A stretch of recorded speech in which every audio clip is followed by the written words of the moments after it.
for this title. And he's got to go to Middlesbrough and get something. And I'll tell you, honestly, I will love it if we beat them. Love it. Yes, everybody, welcome to the warm down today. I am honoured and delighted to be joined by Tony Strudwick, head of performance at Wales, formerly at Manchester United. We have got a lot of topics to cover. Thank you for joining me today, Tony.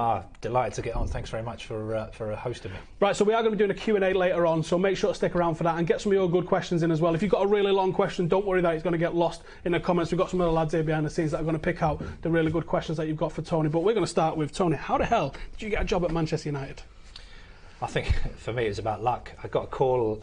My predecessor, Walter Di Salvo, he was the fitness coach at Man United, and he turned up first day of pre-season and said he was off to Real Madrid. So you can imagine Sir Alex's response. And I think from that moment on, I think Sir Alex was keen on bringing in someone who's relatively local that's going to be quite loyal to the club. So from then on, it was that was my route into the club. But I'd worked for Blackburn before that with Mark Hughes, and I'd probably worked 10 to 15 years in the game anyway. So it was building up, and obviously when the opportunity comes to work for Manchester United, it's just a wonderful opportunity comes up. We'll get into what you're doing at the moment with Wales, but you've also worked with England during the World Cup as well, haven't we? And we'll probably get into that international versus day-to-day club stuff a little bit later on as well. But what was your day-to-day involvement then with the first team, obviously under Sir Alex at United? Well, I think a typical working day will be probably to arrive 7:30. The gaffer will probably beat you into work and be in the gym, and it was about preparing for training. So we had a weekly plan, and we actually, the way that the boss always used to work was that we'd have a general training plan. So we knew roughly what we were doing every day. So my job was to essentially make sure that they're physically prepared before they go onto the grass. So coaches' meetings, players will then start to arrive circa 8:30, 9 o'clock. Some of them will be on their individual gym work. So it was more about working with staff and players that period. And then at 10 o'clock every day, the players were indoors in the gym, warming up. So my job really was to make sure we warmed up, we stretched, and as soon as they go out on the grass, they're ready to go. So that was that component. Obviously, throughout the session to support the coaches, because penultimately it was about whether it be Carlos Queiroz, Mick Phelan, Rennie Mullenstein, or the gaffer, what they wanted, the principles of the day, the technical, tactical, and I had the physical bit in. And then after training was more around picking up individuals. And I mean, bear in mind, back in the day we were carrying a squad of around 26 players, so there's only 11 that can play at any one time. So consequently, we just got to be on top of all them players to ensure that they're physically prepared for when they come into the team. I've seen some of the videos that you did, or that the club did, which showcased a little bit of your work, and it seems like a lot of the sessions, there was not like, we're going to play football now and then we're going to do this. It seemed like you was woven into the football sessions, that there was specific conditioning goals and stuff. Yeah, absolutely, Stephen. It's right. It's almost like a cohesive coaching where you don't work independently, because essentially the tactical and the physical and the psychological, really, when you break it down, it all comes together. So that's the beauty of working. And I was really, really fortunate to work with Carlos Queiroz and then Mick and Rennie and the goalkeeper coaches, where we were very, very fluid and joined up. So it wasn't a case of Tony Strudwick working off piste from a physical perspective.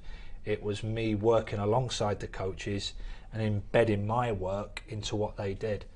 So even pre-season, it wasn't just about the classic conditioning running around the field. No, it's, well, what are the technical, tactical principles, and then how can we maximise the physical piece working alongside it? So we're all integrated in together. David Haye put on some right timber, didn't he, from when he signed? How much of an input did you have into that?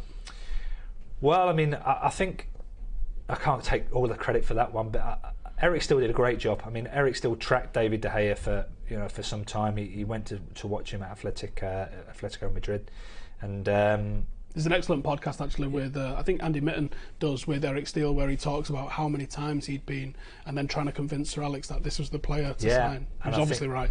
And absolutely, and Eric was brilliant. a pain in the backside at times because he was busy, but he was brilliant at making sure that the goalkeepers came in every day doing their pre-gym work, post-gym work. So I think Eric was pivotal really in that physical development of David, and I think it wasn't necessarily because it's about function. At the end of the day, it was about function. But David really, when we first signed David back in the day, he was a little bit different from the norm. You know, we're used to 6'5", 6'6" keepers, big units. Where here's this kid with huge feet and huge arms, and he's incredibly dynamic, and he was just a great mover. So I think with the extra physical conditioning work that you probably didn't get in Spain, I think just by the nature of working with Eric and Gary Walker and the fitness coaches, Richard Hawkins, he just put on a bit of muscle mass, 3 or 4 kilograms of muscle mass, and I think that just allowed him to grow into the confidence. And as really not so much his first season, but I think that second and third season, you really saw him coming into his own. And again, it wasn't just about putting on body weight for the sake of body weight, it's about making sure that you can transfer that muscle into movement. And Eric was pivotal in that. He did a great job with it. Rene's got a good story about when Sir Alex brought him in, and he said he had a flip chart and he said, here's the things that I want you to do. Did you have a similar experience when he brought you in?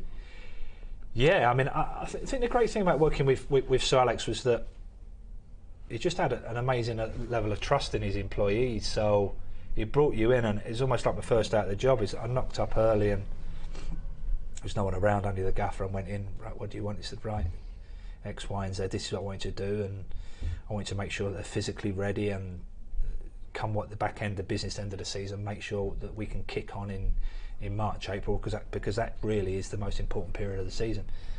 So that was his expectations, and he said, oh, and by the way, the lads are downstairs, and that was it. Right, go and warm them up. And it's, you can imagine, walking down, it's like, what am I doing now? It's like walking, terrified, walking down, meeting for the first time, and it's like, on you go. And but that was the nature of it, and I think the way that the manager worked, he would give you autonomy, he would give you full trust and full support. And very rarely, would he come to you and say, I'm not happy with X, Y, Z. But he would do. I mean, there was a period later on in his last season where he pulled us in and said that he didn't think the team were fit enough, and that was an interesting discussion, as you can imagine. But invariably, the manager was very clear in what he wanted. This is how he wanted to play. With Man United, we've got to be on the front foot. I want a counter-attacking, quick paced. This is how I want to train. I want us to be tough and physically robust and just get on with it, and that's what I want. I was about to ask you something then, but I want to go back to what you just said. So you didn't think we was quite fit enough in the final season? Didn't we come from behind in like 20? Yeah, well that was my argument. We weren't having it. Now, I think coming back to that, I've told this story a few times. We had a bit of a wobble up. So none of us at that point knew he was retiring. Obviously, I think in the back of his mind, he was going to make sure that we've got to go out and high. We've got to go and coast. And we had. I think when you look back to that, the interview after the Real Madrid game, I think you can see how deeply that cut him going out in those circumstances at that time. Yeah, I mean, that's a game that we, but for a sending off, we should have won that game. And we're terrific out there actually as well. And Danny Welbeck in the Bernabeu. Yeah, absolutely. And we'd played against Chelsea in the cup, and they'd scored late on. I think they'd scored an equaliser late on, or it was a cup game, and they brought them back at home. And no, tell a lie, we're at Old Trafford. We were 2-0 up, and they came back 2-2. And then I think we had a couple of wobble-ups with a couple of draws. Robin van Persie had gone through a little bit of a dry patch with goals. And it was just before pre-Stoke, which is a big game, and I think we're looking at games, and the gaffer's gone, I cannot let this slip now. And that was just how he was, so he's pulled us in, and he's fired it into us. And understandable, he's the manager of the football club. But then we went, bomb, kicked on, Robin gets his goal, we then kick on, end up winning the league by 13 points. I was going to say, how much turning manoeuvre is there from the fitness side of things mid-season when you're playing Saturday, Wednesday? Because surely most of what's happening is recovery and then tactics and then play and then recovery and then tactics. Yeah, well, it's interesting actually, because the way that Sir Alex always used to work it is that he, a lot of people get obsessed with making sure that you peak for the first game of the season, where the gaffer really wanted duration over the period of the season. So we'd have a good pre-season, but it wasn't all out. It was just making sure that we can win the game first game of the season. And he would always have a little period after Christmas where he would go again. So very discreet changes, but just put some work into, and the players, Gary Neville talks about it was a mini pre-season after Christmas. It wasn't that significant, but it was just a little discreet change of stimulus. It was a little bit of a mental jolt really to say, look, here we go. And I think what that would then do is that was the foundation for which the manager says, right, now it's about business. There's a change of focus. We're going to have a couple of hard weeks where we go again and we kick on and making sure we're ready for the end of the season come what April, May. And if the flip side of that, Stephen, is that if you're not careful as you go on, it's almost play, recover, and you get to the back end of the season and you're drifting off and you're coming off the gas all the time, where Sir Alex was more about making sure we sustained that. Well, his catchphrase almost was just be there or thereabouts at Christmas, wasn't it? He didn't care about being top. He just said be in the mix by Christmas and then we'll win it in the second half. That's a mad mentality thing, which is different to what you see from a lot of people that need to just go straight away. But it was very successful, clearly. Yeah. Well, when you talk about sports science, and I think what the old man, and by no stretch of the imagination would Sir Alex consider himself a sports scientist, but he studied that league, that Premier League. He knew it inside out. He knew his players inside out. He knew the opponents inside out. And I think he recognised that what the requirements were. He knew how to win the league. So when you go back to that 2000, my first season, that I was so fortunate to come into, a thriving environment, a great culture of work. He knew that he had a squad of around 26 players. He knew that he could rotate the squad. He knew that he could hold some back. He knew that he could push Giggsy in for a couple of games, pull him out, play as individuals. He knew that he had a spine in Ferdinand Vidic, Evra, Ronaldo, and so on and so forth. And he knew that he had that character within that, and he knew that he could just support around it. So consequently, what we then had to do is just work around his methodology in knowing how to win the league. And he'd worked it out. He'd worked it out that, look, be around at Christmas. If you're there or thereabouts at Christmas, we're going to win the league. I saw some data yesterday I was looking at, actually. I was reading a Liverpool fan site article where they was trying to convince themselves that they're going to win the league this season, essentially. But there was some very interesting data in there, which is that the champions are usually, the average position of the champions over the last 25 years has been 2.4.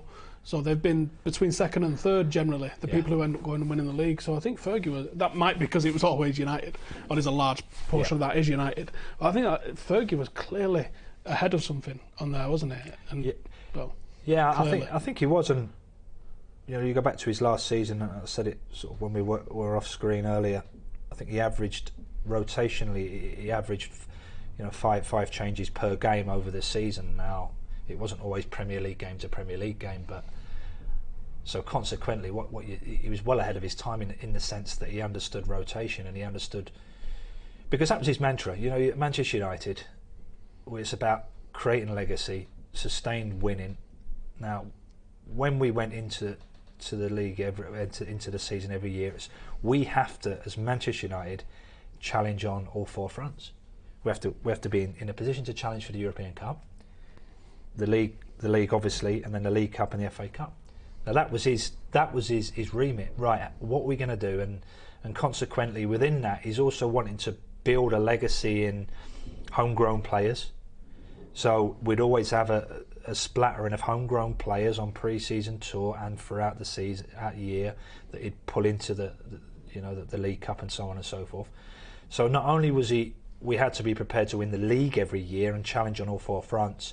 It was also about long-term stability and having this talent pipeline to make sure that Danny Welbeck at 16, 17, he's coming into the team, Tom Cleverley's coming into the team, and we've got this steady influx. The academy are doing their job, which they're a great pedigree of doing, is making sure that we've got this conveyor belt of kids coming into the first team. Now that was how we ran the football club. and we've come off the gas a little bit on a couple of those fronts, you could say, haven't we, in recent years. I won't get too much into that because this is not too relevant for yourself.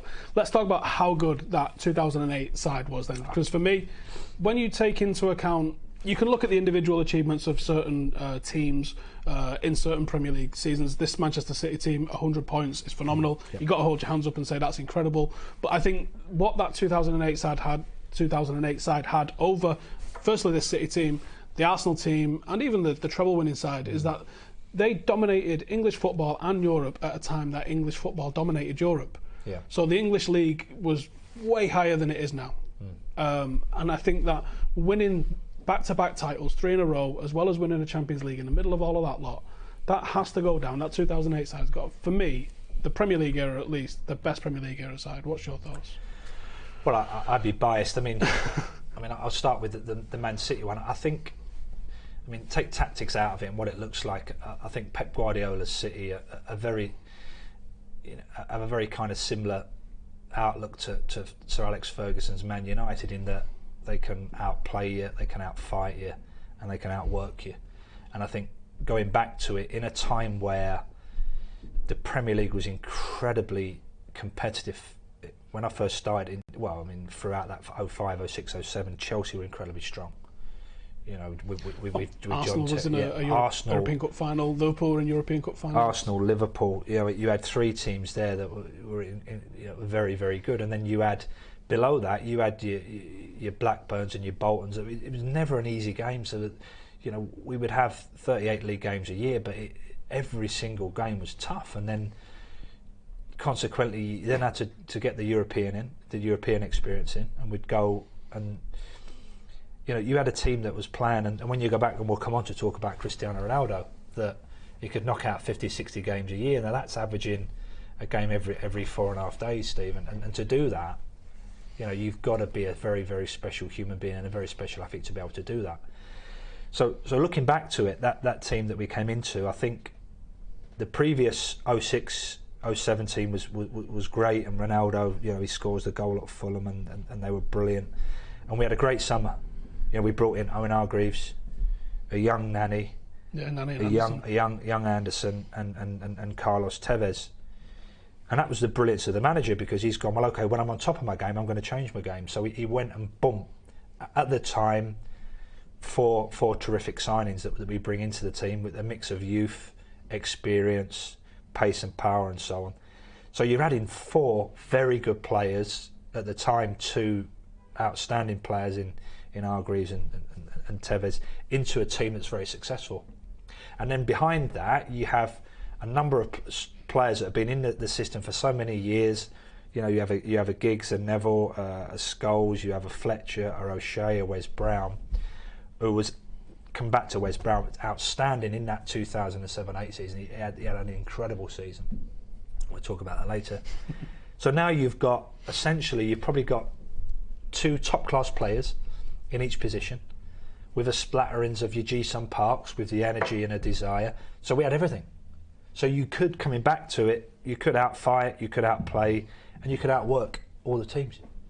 And that's what they did. And not only did they do it for one season, they managed to do it over a period of time. And but for, we come up against an incredible Barcelona team that, again, had probably come to its... I was so convinced we were winning that as well in 2009. Yeah, I thought that was the one. So wrong. That was a disappointment. But they were a top team. I think if Park puts that chance away that he has in the first 2 minutes or whatever it is, it might have been different. But what's to be? So coming back to it, do we say is it?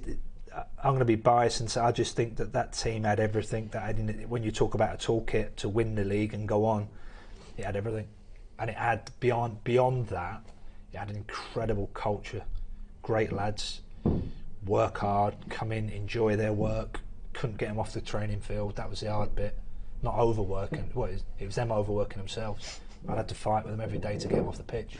Before we get into the Ronaldo talk about just what his mentality is like to make himself the best in the world, Paddy Everett, what a loss is that to Manchester United? Not just as the player and the mentality and the winner that he was, but what is he like in the dressing room? Because I can imagine I can't imagine you can have a bad day when Paddy's in work with you. No, and looking back, we had a bit of a fallout we didn't talk for about 2-3 months because he brought a magazine into the gym one day and we had a big tear up about it. But we're best mates now. He was a leader, and I think what you essentially had, you had a core of British players in the dressing room. You know, that's the ones that have come through, the ones with the local homegrown lads, and then we in that final season, you then had this really dynamic sort of Latino group of, you know, Patrice and Ronaldo and Nani and Anderson and Tevez and you know, that were, you know, either sort of Portuguese speaking or Spanish speaking, and French as Pat is, but he was a leader. Pat was the leader, and everybody looked up to Pat. He was energetic, bright, incredibly professional, and he had the ability. He was so robust. I mean, I can't remember him for a period of time. He was knocking out 50 games a year on year, season on season, and he had an incredible impact on the environment. Would lift the environment. Never wasn't, you know, didn't come in moaning and feeling sorry for himself, and was just a great person to have around, as well as a great player, and incredibly mentally tough. So, you know, you'd want him in that dressing room in the biggest games of the season. Cristiano Ronaldo, obviously within a couple of years he come in, he moves on, but halfway through that wins the Ballon d'Or, fourth one that the club's had, only the fourth one. Best player you've seen in a United shirt, would you say? I think the most effective. Yeah, I mean, when you look at what he's achieved in the game, I mean, I only had 2 years with him, and I think by the time I came into the building, I think he was well on his way to being what he was. I think in my first season he was like 20 goals, 20 assists. And I think the second one was 20 goals and 30 assists, something ridiculous. 42 goals in the second season. It was ridiculous. Phenomenal. Absolutely ridiculous. But I think what he's managed to do in pure... I mean, there are only so many athletes in any sport, whether it be a Michael Jordan in basketball or a Wayne Gretzky in, you know, ice hockey, whatever sport it is. There are certain individuals that just take the game on to another level, and Cristiano Ronaldo's done that, and he's done that because, one, probably genetic inheritance. He's, you know, physically he's just a supreme individual, but his mindset, his levels of professionalism, and his desire to want to be the best really have allowed him to maximise what he's got physically. Is he a bit of a nuisance for a strength and conditioning coach when you work with him, or is he a dream? Because I can imagine it can go both ways. Yeah, you're right. That's a really good point. I mean, I think that the thing with Cristiano was that he would come in. He would come in with a plan every day. So when you're working with players like that, they challenge you as a coach, as a fitness coach, as a technical coach. So basically, he'd come in. He's meant to, right, what are you going to do for me today? And you've got to have an answer for it. And that was what it was. So quavers and watch films. Yeah, and it's like, well, okay, and it may well be that he's, you know, and we've had certain individuals that go and they'll research what the latest ideas are, and, you know, what about this, what about that. So they keep you on your toes, and brilliant. You know, that's what you want them to challenge you, as opposed to you being a fitness coach saying, oh, you've got to do more, and just you're pulling take them the out. Plan and leave. Yeah, like, so not take the plan and leave. So he's engaging. So they do stretch you and challenge you, but the rewards that come with that. I mean, you're working with one of the top athletes in the world, so the rewards that come with that are terrific. Ever. Yeah, and you know the difference is, and I tell this story, that such was the environment that Sir Alex and the coaches had created when I arrived, that we'd finish training and Carlos Queiroz would say, get him off the pitch. And it was hard to drag them off the playing field, and what Ronaldo would do is he'd take a bag of balls and he'd go to the far side, and it was just deliberate practice, because he didn't want to train with 7 or 8 other lads where he's getting a shot every 7 or 8. He wanted a bag of balls and he's going to practice. And there was one day, because the way that the Carrington set up, the coaches overlook the pitches, and we used to have what we called a cage, which is like an AstroTurf pitch with a boarding around it. This is the one next to the academy building. It was the old one, so we had one originally next to the first team, and it was well after training. It was about an hour after training. I looked out and there was someone there. I didn't really know what it was, and I saw them looking in the corner, and they're getting something out of the corner of the pitch, and then they're dribbling. And obviously it was Cristiano, and he was just doing his skills and his dribbles, and he put something back under the AstroTurf. He'd hidden it under the AstroTurf. So I went out in the afternoon, and it was some weights. It was some ankle weights. So what he'd done, like I say, he'd hidden, that was his own little stash where he'd taken his bit out and he'd gone to work. Now, whether that was performance effective or not, it doesn't matter. But in his mind, he's wanted to innovate. And I think the best athletes, they continuously evolve and innovate. It's a bit like Giggs in the back end of his career. He's gone from a wide position to a central position, and he takes his game on another level. And Ronaldo did that, you know. And like I say, play, recover. Hardly missed a game when I was there for 2 years. Incredibly robust. Then he's gone on to Real Madrid. He's done exactly the same thing there. It's more than a goal a game for 9 years, and like you said, he's playing 50 times a season. Yeah.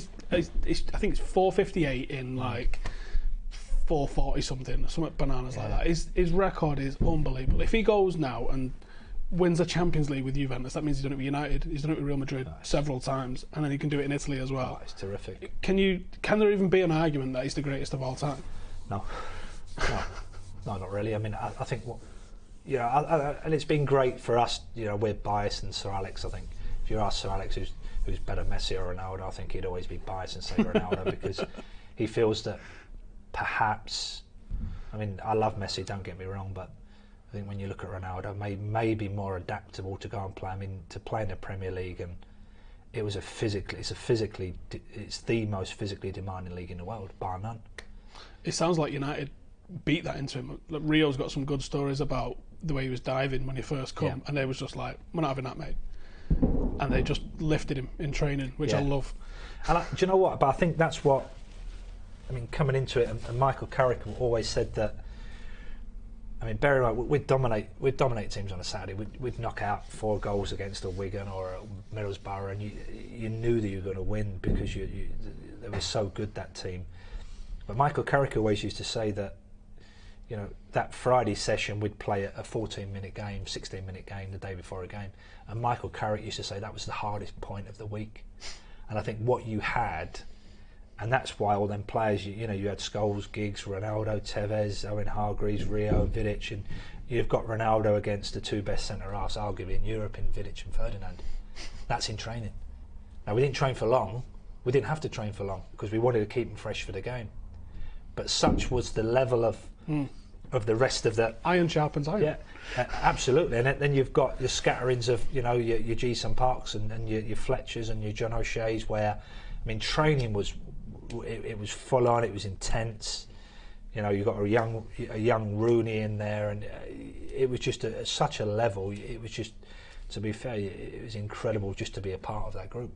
We'll get stuck into what you currently do with Wales, but lads, if you've got some questions for us, Matt is going to pull them out and send them over to me as well. So if you've got some really good questions, bang them in. We've got some on Reddit, so I'll hit these on Reddit first that we've had, and then we'll talk about what your current role with Wales is. Where are we?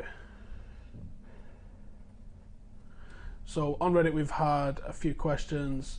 So from Lost Photon, how much role does physicality play in making it to the top level in football? What age do football players usually become ready for pro football?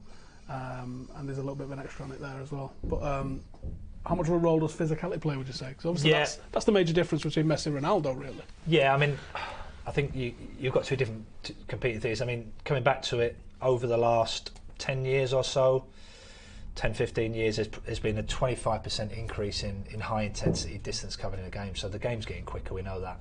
So I think the defining feature at the top level is speed. Now, whether that's speed of thought, I mean, you look at a Xavi or an Iniesta, the speed of thought, just it's on a different level. But I think in the Premier League, the physical requirements in the Premier League are such that it's massive at the top level.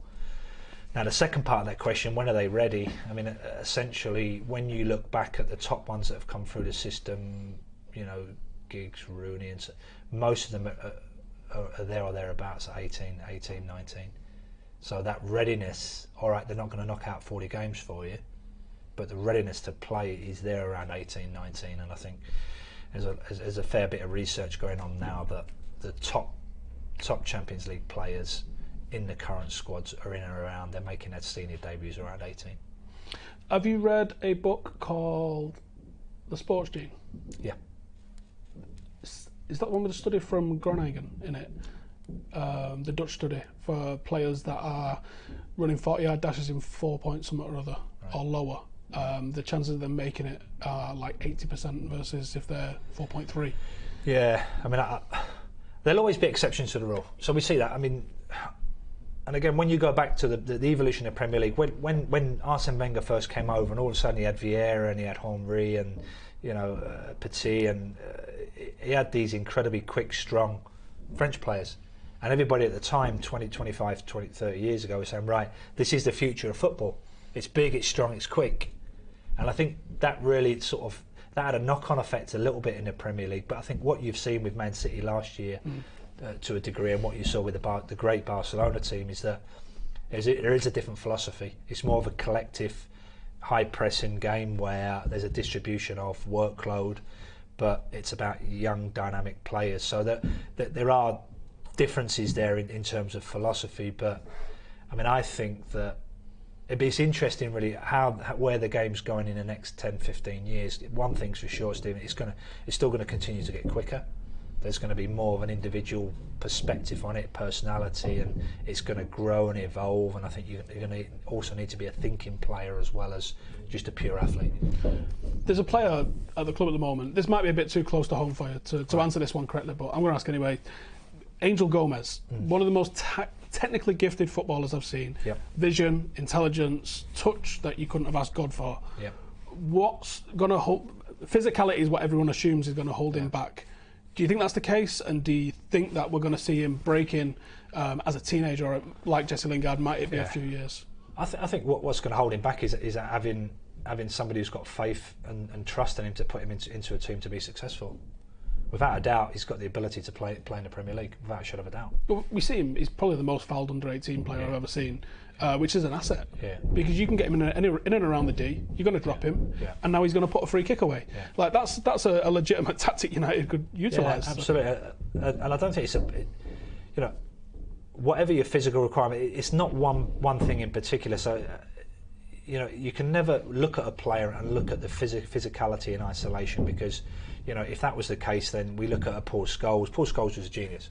So when you come back and said who was the best player, for me it was Scholes. The most effective was Cristiano. But Scholes was brilliant. But it was when you look at what Paul Scholes was, he wasn't the biggest in the world, so he had to adapt his game, his visual component. And you know what? He was incredibly tough and resilient, and he was hard. He's aggressive. He was hard, and he had everything. For me, his vision, his ability to dictate the pace of the game, rather than the game dictate the pace to him. And he could control momentum, and he could control the tempo of a game. And Angel's exactly the same. If you put him in the right position with the right players around him, and you build a team around him, then he can be successful. Yeah, I agree, and I'd love to see it happen. I would, of course, because he's a great kid.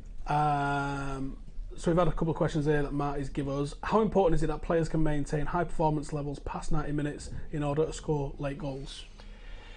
Yeah, again, I think when I first came in, 90 minutes with the tempo of the game, you're going to get some fatigue towards the back end of the game.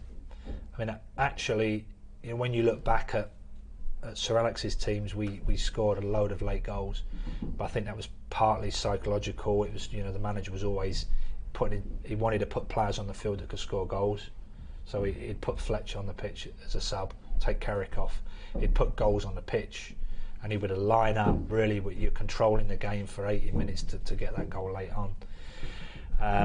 Rennie actually spoke about that when we spoke to Rennie. He said that they would train for that. They would train to be a last minute. You're a man down. You need a goal. Scenario based football like that. They would do quite a lot of. Absolutely, and it's scenario planning, because you've got to be thinking. And again, the other thing around Sir Alex and the coaching team is that the mitigating risk. He'd go for it. He'd go for the win, and the teams would drop back. It's 0-0 or 1-1. Oh well, I got a point at Old Trafford. Now he wants to win.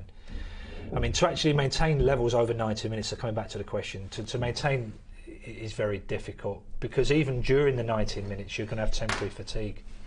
So what we find is that after your most 5 minutes of your most intense period, you'll then have your lowest period. So to actually maintain it over the duration of 90 minutes is very, very, very difficult to achieve. But that's why we train. I think So coming back to it, I think you've got to be fit enough, because and it's not 90 minutes actually. It's usually 96 or 100 minutes, with all the add-ons and so on and so forth. So there will be a fatigue element, but I think invariably the better you are as a team keeping the ball and working the opposition, I think that's more about scoring late goals as opposed to just being the fittest team, per se. Do you train for or allow for taking time off during the game? Because, like you said, if someone's just had their most intense 5 minutes, let's say you're pressing from the front and let's say they're playing it off to the right-hand side, so your left winger is constantly chasing. Is there any sort of allowance for him to come inside, maybe get a bit of time off? Is that something planned for? I think individuals adapt to that. I mean, going back to it, I mean, when you look at what Gary Neville and David Beckham used to do at right back and right midfield for the club is incredible. There was a legit partnership. Oh, yeah. I mean, and it was just, it was just waves and waves, and David Beckham was, his aerobic fitness was incredible. I mean, coming back to it, and again, my first season, the pivotal role that Wes Brown played in, and even Cristiano's, success was incredible, because Wes essentially was a central defender, and we played almost as a third centre half at right back, and Wes wasn't really interested in bombing forward, but he would just sit, which then allowed Cristiano to do what he did. Now, physically, going from box to box with the ball is the most physically demanding, mentally, physically. You often see fullbacks the fittest in the team, absolutely. They cover the most distance. So what Ronaldo would do, he'd pick the ball up here and he'd sprint the length of the pitch, like you saw the videos at the goal at Arsenal in the Champions League, which is one of the greatest goals, and he'd do that, and then Wes would then add that bolt. The two centre halves would then shift Wes across, and they'd sit in and they'd make allowances to do what he did. Now that comes about, really, it's a higher level of evolution within the team, because what Wes is going, well, okay, look, I'm sitting in here for you, you go and do your thing, come back, and then rest assured, whatever that will be, whether it be 2 minutes later or 4 minutes later or 6 minutes later, you go again, because you're the match winner. We want you to run the length of the pitch, and we set in. So I think players work off each other, but to be able to do that for 90 minutes in a game, it'd just be impossible to do. Josh Wynn says, was Park the fittest player you've worked with? To the eye, he was. I mean, Jason Park was an incredible team player, and probably one of his golden moments was when we went out to play AC Milan in the European Cup. Yeah, put him on Perlo, didn't we? He Mark Perlo. Perlo actually writes about that in his. He was pretty miffed. What was he expect us to do? I mean, come on, man. No, but what G? I mean, G's. And we played in a testimonial game about a year ago, just over a year ago. We played in Michael Carrick's game, and even then, he's still incredibly fit. I think he's playing at university at the moment. Yeah. Can you imagine? A lot of uni lads are just like, is that Jason Park? Yeah. It was just his energy. I think. I mean, to actually look at the fitness parameters. I mean, I didn't work with David Beckham, but you speak to Gary Neville and Nicky Butt, and they used to say that Becks used to blow all the tests away. When you do the aerobic test, the bleep test and stuff. Yeah, he used to finish it, didn't he? Yeah. Darren Fletcher was another boy that could run box to box. Dwight York shocked me. Apparently he was meant to have been ridiculously fit. Yeah, I mean, Dwight was incredibly... But again, it's efficiency of movement, so per stride, they're very, very efficient of getting from A to B. But, yeah, I mean, to be fair, on the eye, look at Jason Park, the work rate, he was just an incredibly unselfish player. The impact he had on the team was incredible. And again, so coming back to that 2008 team with Ronaldo in, you've got a real good blend. You've got your Wes Brown sitting behind, you've got Darren Fletcher's work rate, you've got John Shea's versatility to come into the team and bold it up and do a great job wherever he plays. And then you've got Jason Park giving you that level of energy and winning the ball back for Cristiano to do his thing. So he was incredibly effective, but he was effective within a team unit that was also effective. Yeah, that was set up to allow him to absolutely thrive. Yeah. Absolutely. No name on this one, unfortunately, but it says, in fact, there's a bigger question to ask here. So the question is, how different is a pre-season when there's been a major tournament? How long does it take the players to reach peak fitness? I'll tie that in with pre-season. We sort of touched on it earlier when you're saying Fergie wanted pre-season to be just get them ready for the first game with the focus on longevity in the season. Yeah. What's the first thing that happens in your mind? What are you looking for from day one? We come in, you're doing all those physical tests. What's some of those tests, and what are you looking for from day one to the final day of pre-season? I think essentially the reason you test day one is to get a starting point for where the individuals are at, and I think that then populates or formulates and helps you formulate a plan for each individual, because not only are you putting a pre-season together for the whole team, you've also got to work individuals within that. So that's the first bit of the testing. I think for me the priority is to ensure going into the first game of the season that you've got 100% availability. Is your squad available to play that first game of the season? And just by the nature of the pre-seasons back in the day and the tours, the 20,000 miles clocked up, it's going to Japan and Korea and Australia and so on and so forth. You would lose players purely because you're in a very unique circumstance where there are risks. So that was always a frustration, but penultimately ensuring that the manager has got 100% availability to select his squad that he wants to select. So that's the first thing. Are they different pre-seasons, different following a major tournament? Of course they are. I mean, we had a conversation offline talking about Patrice Evra.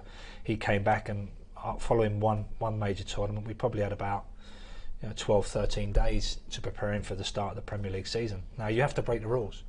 It's all well and good having a manual to say, well, okay, you really need a 6-week lead in, and it's you don't want to take risks, which is all well and good, but I think with training history and players, and that certain individuals will get up to speed a little bit quicker. So you couldn't have perhaps done that with Owen Hargreaves? Well, it might have been any different player. A different player might have needed a longer period of preparation. So each individual is different. They'll have an individual training response. But we knew with Pat that and bear in mind, he was bulletproof, but B, I think we would always like to give the lad minimum of 3 weeks off, and I think as it worked out, he'd have just shy of 3 weeks, so he wouldn't have lost that much in terms of fitness over a 3. He'd just come off the back end of a major tournament. So for him, it's about mental freshness. But, and this again is a genius of Sir Alex, bring him in early, making sure, looking ahead, where's an opportunity where I can pull Pat out of the team and give him a week off. I don't think he'd give him a week off then either, but he would do that. So he would look at, well, okay, if you're coming back early, where's a period where you can have a little bit of downtime? Now that's about managing individuals and managing the squad, because you'll have peaks and troughs. You don't work at the same tempo right the way throughout the year. You'd have your high periods, your low periods, and it's building in them almost them breaks to go, right, there you go and take your family away and get yourself fresh for the Stoke game in 10 days' time. We've got a question here, which is the preparation different for games against Liverpool, for example? Do you prepare differently for the intensity of a fixture? Or I would also throw into that like a Champions League final. Like you've got to manage players like adrenaline levels and stuff like that. Yeah, I think going into the first Champions League final, going into the Chelsea game, I think we look at the preparation, it was spot on.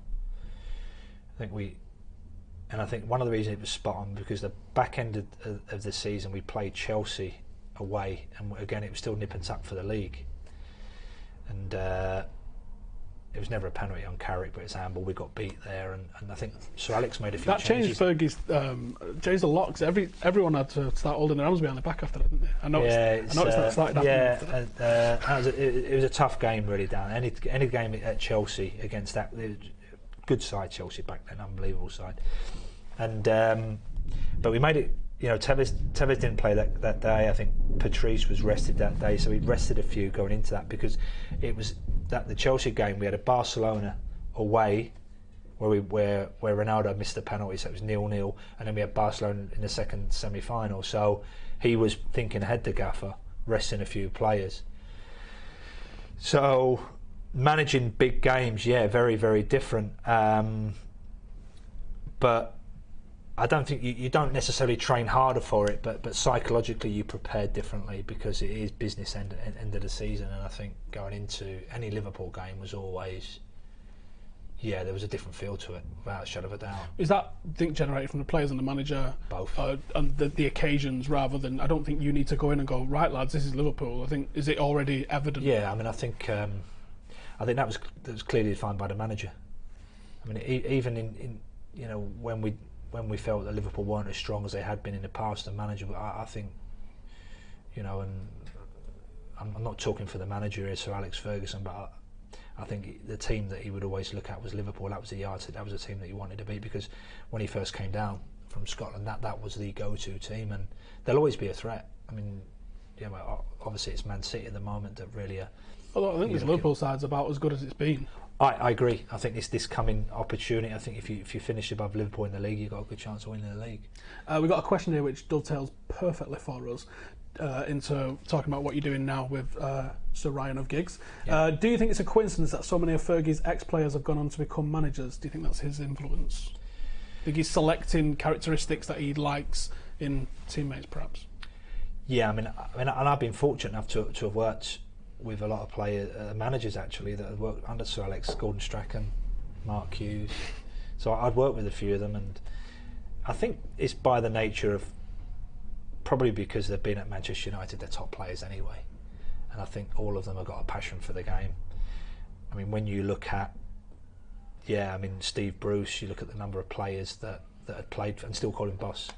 I mean, his influence. Well, you're still on the calling game. him the manager. Yeah, sorry. You're still calling him the manager. Yeah. I mean, he's not your manager at the moment. No, he'll always, in my eyes, he'll always be the boss and the gaffer. That's, you know, when you speak to the old '92 group, they'd say exactly the same. So, is it a coincidence? No, I don't think it's a coincidence. I think the way that the manager and even Brian Robson Robson's had his spell in, and he had a period with the gaffer as well. So, yeah, great players, great people, incredible leadership capabilities. And I think you'll see even more of them. Vidic is doing his coaching badges. You've got Michael Carrick, obviously Ryan Giggs, who I've got the pleasure of working with now. The number of players, and I'm pretty sure that Jason Park might go on and do that if he chooses to do that. Edwin van der Sar is doing incredibly well out in, you know, not so much on a coaching field, but behind the scenes at Ajax. Well, Paddy's told me, I don't know if this is an exclusive, I don't know if I've said this before, Paddy told me it's his dream to manage Manchester United. Yeah. I fucking know how much I'd love that. Please, well, honestly. You know, and I think that was Steve. I think that was a great thing about being fortunate to be in that period with that group of players, and they're now coming out the back end of their playing career, and I would expect Darren Fletcher to be if he wants to, and that's the thing. It's incentive to stay in the game. I would expect Darren Fletcher to be involved at a good level as a manager. John O'Shea the same. All them players that really have been touched by the Man United experience, I would expect them to be there or thereabouts. And I think, you know, the great thing about Ryan Giggs is that, you know, having experienced that for over 20 years, that man, you know, he'd have been coming in every day and just learning from the manager, learning from different scenarios. Well, how would you deal with that situation? How would you deal with that situation? Fergie said, I think I've read, or it might have been Giggs talking about it himself, is that he sort of started wording Giggs up to be a manager a few years earlier, didn't he? Yeah. So I wonder if he was speaking to him maybe with an eye on that into the future, perhaps one day. Yeah, I'm pretty sure behind closed doors. I think the manager was always very good managing senior players as well. It wasn't just a case of telling when they got older. It was a consultation process. So I didn't work when Brian Robson was there, but I'm sure that, you know, he'd have had a different relationship with the senior player, Brian Robson, than he would have been with the younger players. And I think as the players, he used to ask them, what do you think? And he'd pull them in and he'd talk to them, Rio and Vidic and stuff, and Ever, and he just engaged with them on a different level. So, and he was very open. He was very open and honest with them, and I think that's probably what they appreciated. And you know, to have him work for a manager, really, that everybody would run for a brick wall for him, including the cleaners and the cooks, and that's unique to get that football club where everybody within the organisation, within the environment, would want to do that. And let's cover your role a bit more there. So currently head of performance for the Welsh national team. Is that covering all ages or first team? Predominantly first team, but with a view really that we've got a 17s, 19s and 21s programme in place as well. So it's adding some consistency and continuity throughout the Welsh talent pathway really, and we've got some really good young kids coming through, some really exciting talent. We've got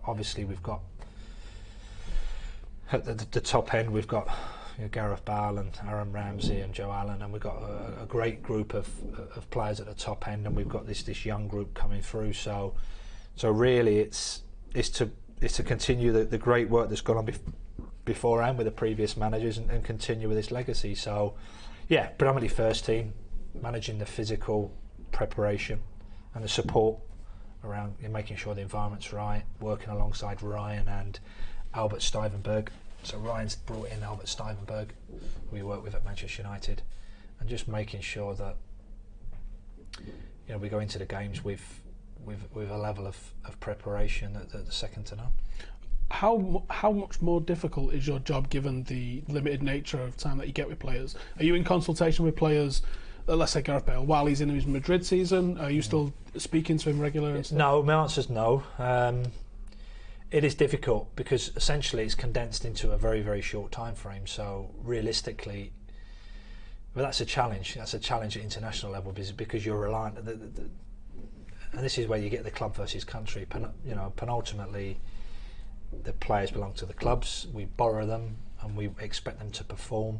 Players are coming from different clubs with different philosophies and different sort of geographical locations in the world. So you bring them together and really you're preparing for games, and you've probably got 3 or 4 days to prepare for a game. So what you've got to do, you've got to maximise your input.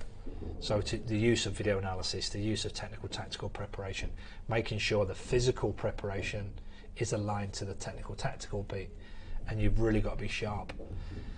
And actually, I mean, looking back, when Louis van Gaal came in from Holland, Louis brought a lot of ideas that he'd implemented at the national team with Holland, and it was some really, really good ideas. So it was, there's a philosophy, there's a process, there's a lead into a game, and how you prepare and how you maximise every minute that you've got them. That's what we're going to have to do to get success. And you're reliant upon players turning up, no one's injured, and so on and so forth. When you go to a tournament, so you've experienced this already with England. Obviously, you're looking ahead now to the Euros in 2020, which weirdly is all over Europe, isn't it? Yeah. That's going to be where are you looking to be based for that, or are you just thinking just based in Wales and fly out? Well, I mean, essentially, I think that the best preparation periods are you'll have a base where you can sort of like fly in, fly out to games, and I think that's probably, and that's what we to the latter stage of when we did the US tours in pre-season, we did that. We had a base and we flew in and out, so that you're not at a different bed every night, and you're not going for airports and all the risks that come with picking up bugs and germs and so on and so forth. So you'd have a base where you can do your quality work. Now, in essence, it would make sense to have it either near where you're playing or where people feel you're creating a home from home. So Wales would be perfect for that. I think you could really generate some sort of good feeling by having a home base and then going out to play these games. It'd give it almost like a club feel, I imagine, yeah, definitely. if you could do that. Yeah. Going into a tournament sort of mindset like that, when they're at the end of a season, how the hell can you re-energise players? Because I feel it as a fan. You get to the end of the season, the Champions League final happens, and you kind of breathe out, and then you go. Everybody that's involved in this international tournament goes straight into a mini pre-season, don't they? Yeah. It is interesting, really, because I think first and foremost, there's not one solution that's going to be right for everybody. But there's 2 schools of thought. Either you come off the gas, you accept that your players, the long Premier League season, you accept that the players are going to be tired and coming into that, and you come off the gas a little bit to make sure that you don't overcook them. So that's one thing, coming off the gas, or you create a different mentality and go, right, get on your front foot. So I think that will be about your coach's philosophy, your staff philosophy, also the players. But I think one of the good things, coming on the back end of this World Cup, I think one of the things that Gareth Southgate did particularly well is that he didn't bemoan the fact about the Premier League, and he didn't put excuses in the players' minds. And it was, well, okay, this is a challenge ahead. It's a World Cup. We're going to work and we're going to kick them in. So there was a whole different vibe. There was a definitely noticeable shift of vibe with Southgate, even if they still necessarily didn't achieve anything. No, there was definitely a different vibe. There was a different spin on things. I mean, I think you know, going into World Cups in the past, not so much with the Brazil one, but you know, the number of managers that have bemoaned the fact about the Premier League finishing late and not having a mid-season break, and all them issues that don't get me wrong, Steve, they have an implication on where the players are going to be at the end of the season. For me, going into it, I think it's about momentum. I think, you know, take the science aside, is that professional athletes need momentum going into a major tournament. And looking back historically, when teams have not done well or players have underperformed, it's ones that have been injured and not played a lot of games towards the back end of the season, and they've had a break and they've started, and it's been a sort of break, a fracture in the momentum. I think, you know, and again, it's not hard and fast science, but I think penultimately the best teams for me seem to just go kick on with physical momentum, and it's like, okay, this is the season. Now, in an ideal world, it would be the players that are successful in their clubs, and they take that level of enthusiasm and energy into that. It's going to be this 6 weeks, lads. Get it through your mind. It's just going to be 6 weeks' work. And Robin van Persie said when he came back from Brazil World Cup, obviously they did terrific. They got to the semis. Yeah, I think they got semis. Semi. So you're playing your 7 games, and that he said he actually felt like an orange that had been completely squashed. And I think that's mindset of your players to go, I've had a long season, right, I've got to kick on again with a view that, you know, I'm going to be completely squashed and squeezed, and I'm going to give everything for this next 6 weeks. But that's the level that's required to get, you know, to win World Cups. It's the World Cup. Yeah, yeah. Tony, you've got a book out as well if people want to learn more about sports science and specifically football science. Yeah. Would you tell us what it's called and where we can find it? Yeah, soccer science, human kinetics. It's probably aimed predominantly at that gap between being a serious coach, not so much grassroots, serious coach, bridging the gap between serious coaching and academics. I think part of the problem with sports science is that sometimes it just sits out there in a void that's not transferable and translatable to modern day coaches. But yeah, if people go out and buy it, please do, because I need the royalties. But no, I'm only joking. But no, it's a lot of work. It took nearly 3 or 4 years. Was that part of your PhD? No, that was post PhD. But I think I still owe royalties on I think I used Wayne Rooney on the picture of them. So yeah, please go and buy it. Right, Tony, thank you very much for joining us. Steve. This was fantastic. Hope everybody has really enjoyed that. Let me know your suggestions in the comments. Who else you would like to see on the warm down? Thank you guys for watching. Subscribe if you're new, and we will see you in the next one. Laters.